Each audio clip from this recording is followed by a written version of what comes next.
You know it's powerful. Shut.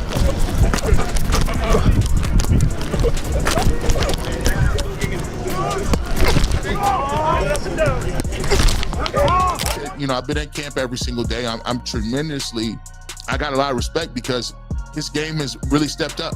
He's shown a lot of growth in knowledge of the playbook, shown some maturity, handled not getting reps very well. Everything he's asked in the press conference, he's answered well. And now, you know, with injuries, because things happen, he's now in a mix where he's getting more first-team reps. I want to be very interested and intrigued to see what he can do with those reps. And who knows? If he keeps performing, it's going to be harder and harder to keep him off the field. Shedeur Sanders just jumped into first-team reps and the experts are absolutely losing it. We're talking skipped heartbeats, flying clipboards, and one analyst shouting, "I knew it," live on air. Is this the birth of a franchise star or the start of total football mayhem? Either way, social media is going nuclear, coaches are sweating bullets, and the hot takes are hotter than ever.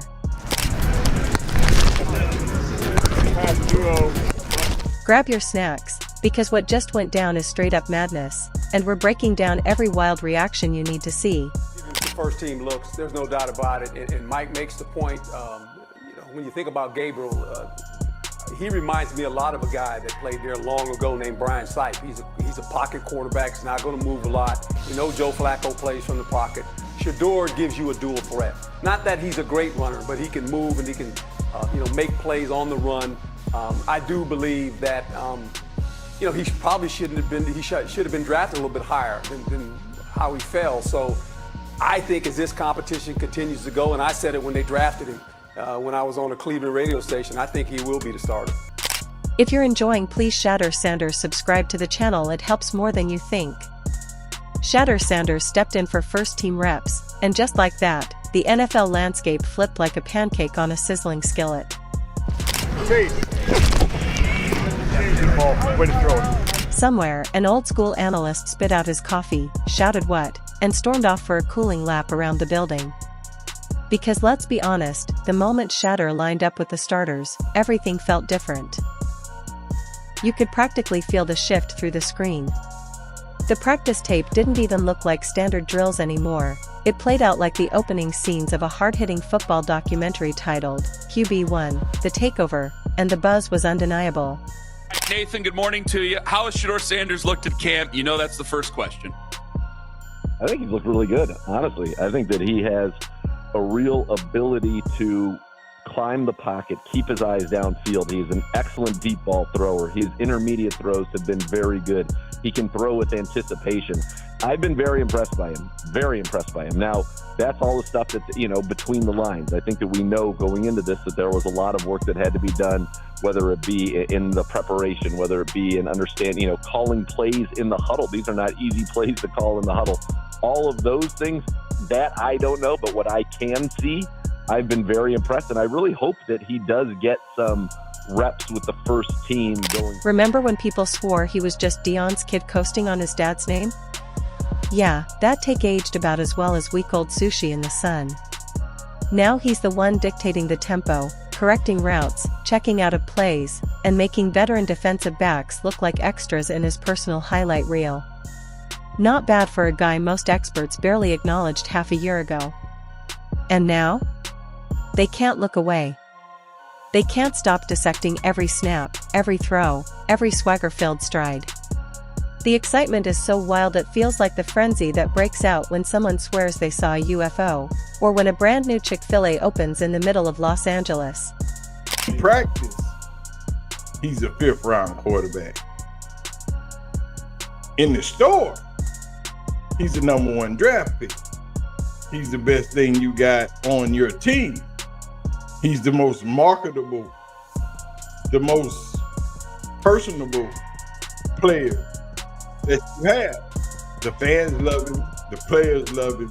First team reps are the ultimate signal of maybe he's him in football. This isn't charity work. Coaches aren't in the business of handing out snaps for good vibes.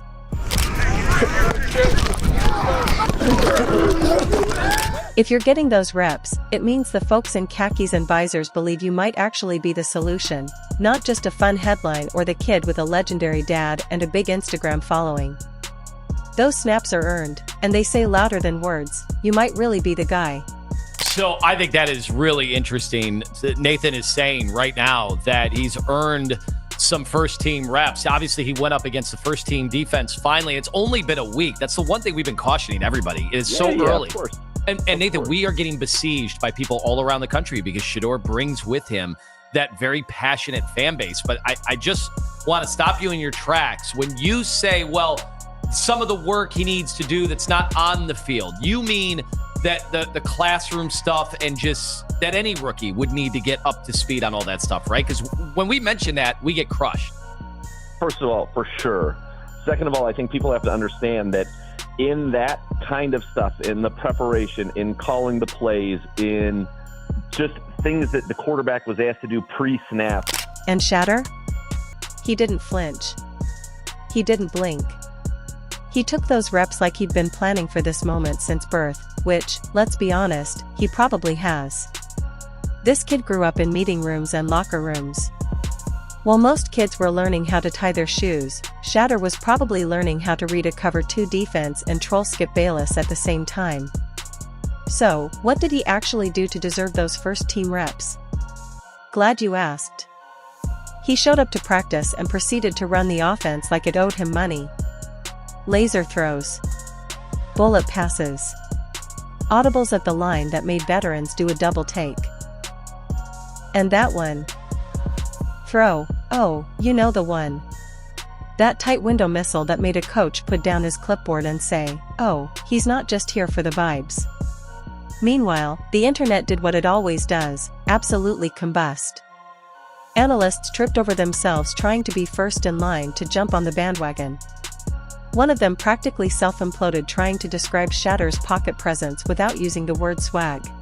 I think if you just break it down to a baseline, from everything I'm seeing and, being out there in camp, Shedeur Sanders has done everything pretty much they've asked of him. With the reps that are given to him, he did receive some reps again with the 2s against the first team defense, completed 2 out of 3 passes. And obviously it's a very small sample size, but for those people who, watch Shedeur Sanders going into the draft evaluation, Bernie Kosar, Drew Bledsoe, Kurt Warner, individuals like that, people, as quarterbacks see, some guys did some things that are very intriguing, accurate. But let's be honest, nobody was ready. The moment Shedeur hit the field with the first team, every sports show in America hit DEFCON 1. Segments were rewritten. Hot takes were microwaved to nuclear levels. One guy tried to compare him to 4 different quarterbacks in a single sentence. It didn't make sense, but the passion was appreciated. The wildest part? It wasn't just the media. Teammates noticed too. Suddenly, receivers were getting to their routes a little quicker. Linemen sat up straighter in meetings. Because when a guy starts commanding the huddle like he owns stock in the team, you start listening. But here's the thing the skeptics don't want to admit, Shedeur's been cooking since Jackson State. The man didn't just show up.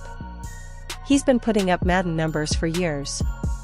He didn't luck into those stats, he earned every single yard while the same experts were busy pretending the HBCU games didn't exist.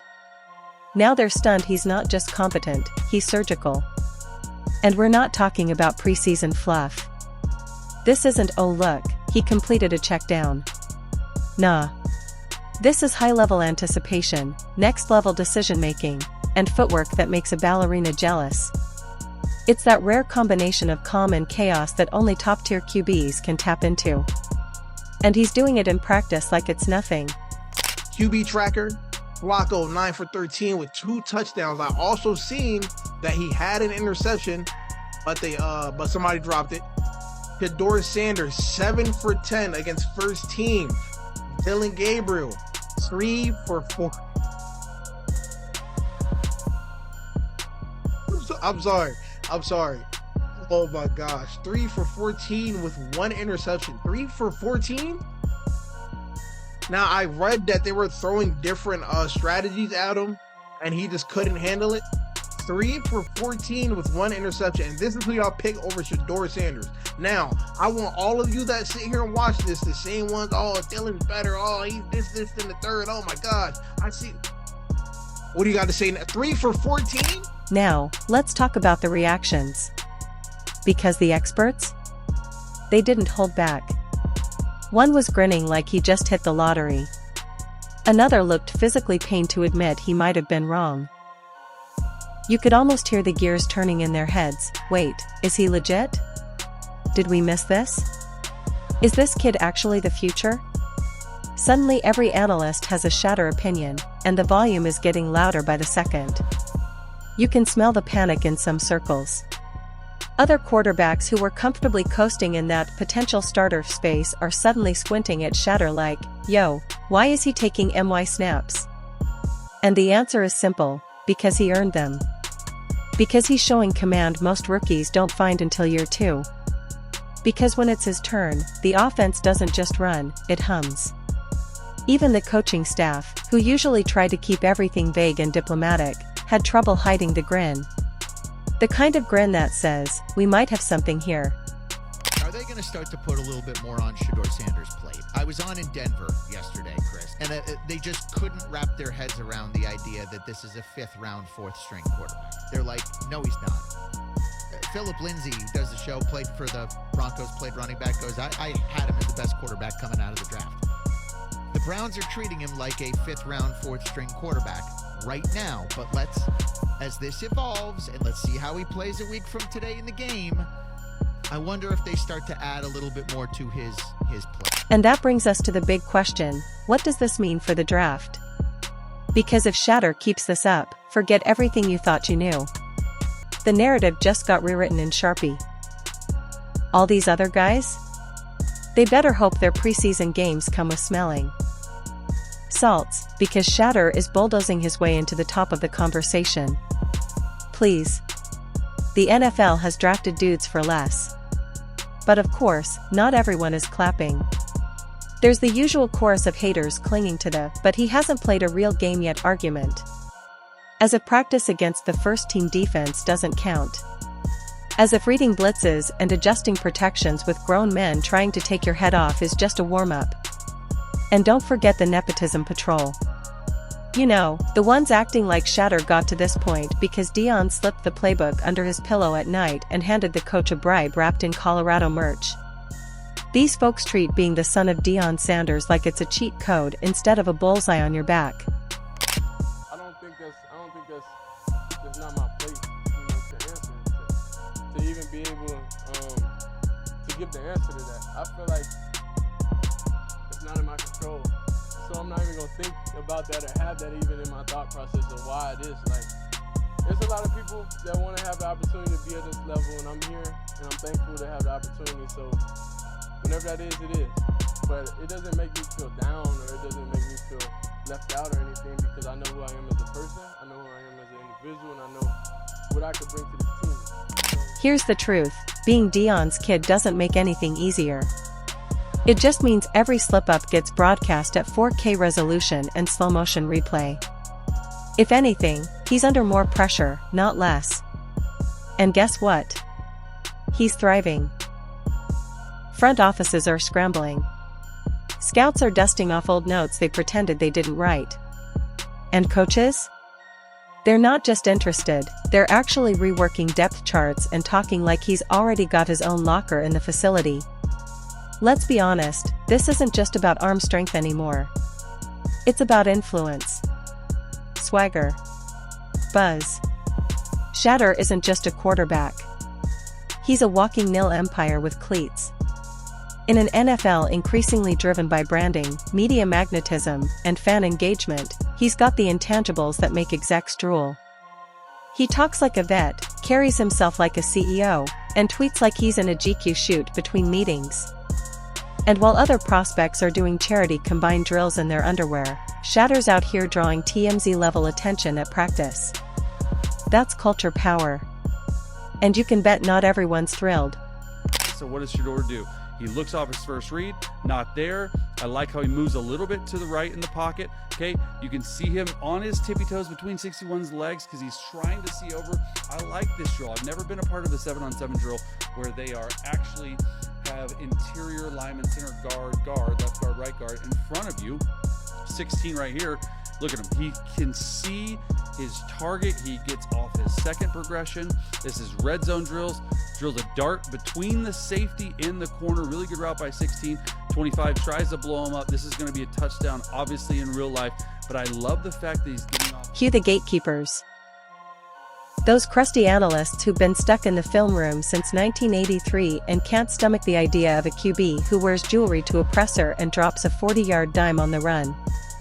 He hasn't proved anything yet, they screech, while quietly editing last year's QB to watch list and hoping nobody screenshots the receipts. If his name wasn't Sanders, first of all, his name is Sanders, so let's start there. Second, his game tape looks like he downloaded a cheat code for pocket presence. Go ahead, put his footwork, timing, and command next to any so-called polished QB prospect. Side by side? One looks like an NFL starter. The other looks like he's still calling his mom for Uber Eats. But now, the real fun begins. Because what happens next could be historic. Will he get preseason snaps? If he does, and he balls out, that bandwagon's gonna need seatbelts. Joint practices are coming, blitzes, disguised coverages, full-on chaos. Perfect setup for Shedeur to show he's not just composed, he's unshakable. One good drive in front of NFL veterans, and the narrative changes overnight. One depth chart reveal with his name at QB1? You'll hear screams from jealous fanbases coast to coast. Shedeur was asked during training camp, why does he think he isn't getting the reps with the first team offense when training camp first started? And you know I can't talk about that. hold on. And Shedeur's response was, it doesn't really faze me. You got to understand, we came all the way from a HBCU top to a Power 5 conference team, and now we're here. So my question to you is, what can you tell us about Shedeur when it's time to lock in and it's time Hey, man, he's unflappable. We have been through so much as a family, as athletes, that he is prepared for everything. The big question, can Shedeur Sanders lock in franchise QB status before his name is even called on draft night? Honestly, yeah. Because this isn't just some training camp high. This feels like the start of something real. Something earned. From a doubted HBCU standout to a legit NFL name, Shedeur's writing a blueprint for every overlooked, underrated, and underhyped athlete out there. This is more than momentum, it's a message, and let's be honest, something tells me he's just getting warmed up. Oh, and while we're here, let's talk culture. Because Shedeur isn't just a quarterback, he's a brand. He's Nil Gold. He rocks designer fits, drops sound bites like Drake lyrics, and moves like someone who understands the game both on and off the field. In today's NFL, that matters. Teams want someone who moves the needle, not just the chains. So while some QBs are quietly grinding with zero cameras around, Shedeur's turning training camp into a feature film. And no, that's not a distraction. That's confidence. That's presence. That's understanding the moment and owning it. We get back out there tomorrow. It wouldn't be an interview with a Browns beat reporter without asking about the quarterback situation, Mary Kay. And I know yesterday, Shedeur and Dylan got their first chances to go up against the first-team defense. Flacco with the ones went against the second-team defense. Was that more of Kevin Stefanski just shuffling things up in a way that he anticipated doing all week, or was that a result of Dylan and Shedeur looking good in practice and earning some of those reps against the first-team defense? Well, first of all, Dylan has already had opportunities with and against the first team offense. So it wasn't his first opportunity to do that. The new thing that happened yesterday was that Shedeur got a chance to go against the first team defense a little bit. And he did so working with the second team offense. And don't think for a second that fans haven't noticed. Every time a clip drops of Shedeur throwing darts or commanding the huddle, the comments section lights up like Times Square. People who barely watched football last year are suddenly learning what a curl route is because they want to see what Shedeur does next. It's not just hype who starts week 1, who gets traded, who suddenly has tightness in their hamstring and needs to sit out a couple weeks while the team evaluates options.